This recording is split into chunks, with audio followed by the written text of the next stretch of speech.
Nifty 50 ने finally 25,000 के mark को टच कर लिया है।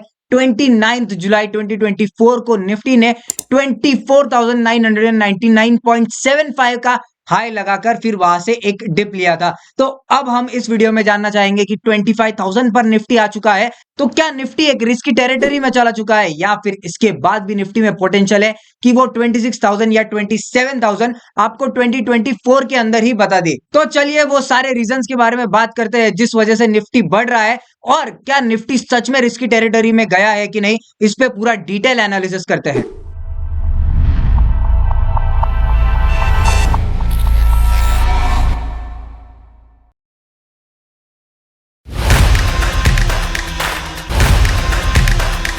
सबसे पहला point, Nifty all time high को टच कर चुका है। निफ्टी ने 25,000 का मार्क जस्ट टच किया था मंडे के दिन 29 जुलाई को, लेकिन उसके बाद एक अच्छी खासी प्रॉफिट बुकिंग दिखी और फिर वहां से 150-200 पॉइंट नीचे 24,836.10 पर क्लोज हुआ है, यानी उस दिन ही अच्छी खासी प्रॉफिट बुकिंग दिखी है। अब बात करते हैं कि ऐसे कौन से वो फैक्टर्स है जो इंडियन स्टॉक मार्केट को ड्राइव कर रहे हैं।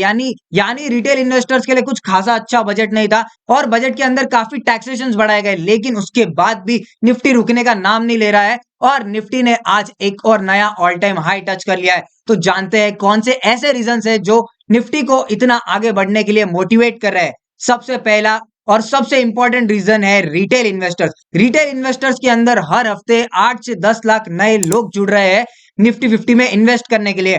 18.3 रिटेल इन्वेस्टर के साथ अब तक के हाईएस्ट इन्वेस्टर्स मार्केट के अंदर इन्वेस्ट कर रहे हैं, और उसमें मैं आपको बताना चाहूंगा कि 4.6 करोड़ न्यू इन्वेस्टर ज्वाइन हुए हैं सिर्फ आखिरी 12 मंथ्स के अंदर। यानी आप देख पा रहे होंगे कि लगभग 12 महीने के अंदर 30% नए इन्वेस्टर्स जुड़े हैं स्टॉक मार्केट के अंदर। इस वजह से नया पैसा आ रहा है और वो निफ्टी 50 को बढ़ाने के लिए काफी हेल्प कर रहा है। अब बात करते हैं इकोनॉमिक परफॉर्मेंस की। इंडिया की इकोनॉमिक परफॉर्मेंस भी काफी अच्छी चल रही है।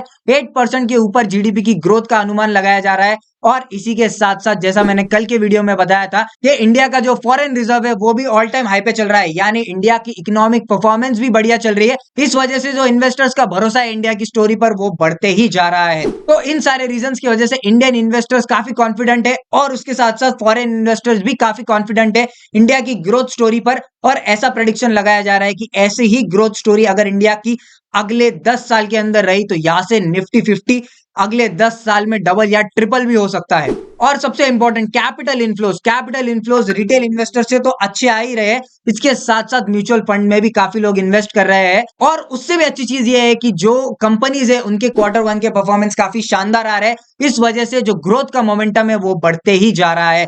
और एसआईपी जो है लोग दबा करके कर रहे हैं इंडियन स्टॉक मार्केट के अंदर। मैं आपको बताना चाहूंगा कि 13,856 करोड़ का एसआईपी आया था जून 2024 के अंदर। ये अब तक का रिकॉर्ड हाई है, यानी लोगों की एसआईपी दिन ब दिन बढ़ते जा रही है। इस वजह से मार्केट में डिमांड हमेशा हाई रह रही है और मार्केट बढ़ते जा रहा है। और सिर्फ रिटेल इन्वेस्टर नहीं, इंडिया के डोमेस्टिक इंस्टीट्यूशनल इन्वेस्टर्स भी काफी पैसा लगा रहे हैं। अगर मैं आपको बताऊं 90,000 करोड़ रुपीस इंडिया के डोमेस्टिक इन्वेस्टर्स ने लगाया है 2024 के अंदर, फर्स्ट हाफ के अंदर।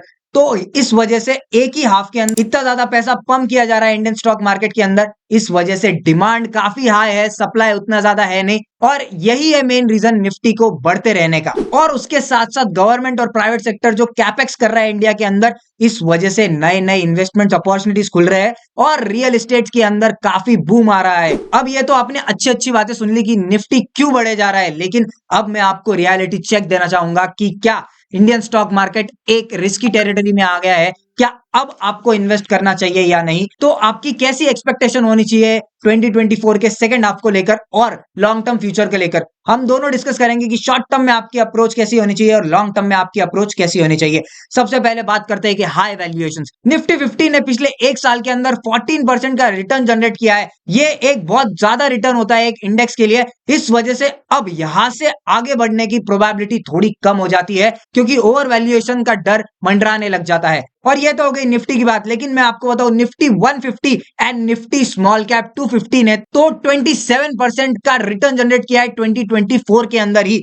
और अब तक के वैल्यूएशंस जो है सब कुछ हिस्टोरिक हाई पे जा चुका है सारे सेगमेंट्स के अंदर। तो इस वजह से ही हर कोई एक शार्प फॉल की उम्मीद कर रहा है और कोई भी छोटी सी निगेटिव न्यूज शायद निफ्टी के अंदर 1000-2000 पॉइंट का करेक्शन इजीली दिखा पाए। और इसके साथ साथ ग्लोबल टेंशंस जो है और अमेरिका के इलेक्शंस जो है, इस वजह से भी निफ्टी काफी वोलाटाइल बताया जा रहा है 2024 के सेकेंड हाफ के अंदर। और शॉर्ट टर्म के अंदर सबको कॉशियस रहने की सलाह दी जा रही है सारे एक्सपर्ट्स द्वारा। और ऐसा बताया जा रहा है कि बहुत ज्यादा हाई वैल्यूएशंस हो गई है और अब निफ्टी को सोली मैक्रो इकोनॉमिक इवेंट्स ही ड्राइव करेंगे। यानी मैं बात कर रहा था ग्लोबल इवेंट्स की एज वेल एज इंडिया के डेटा की कि कैसा इन्फ्लेशन आ रहा है और कैसे इंडिया ग्रोथ प्रोजेक्शन बता रहा है।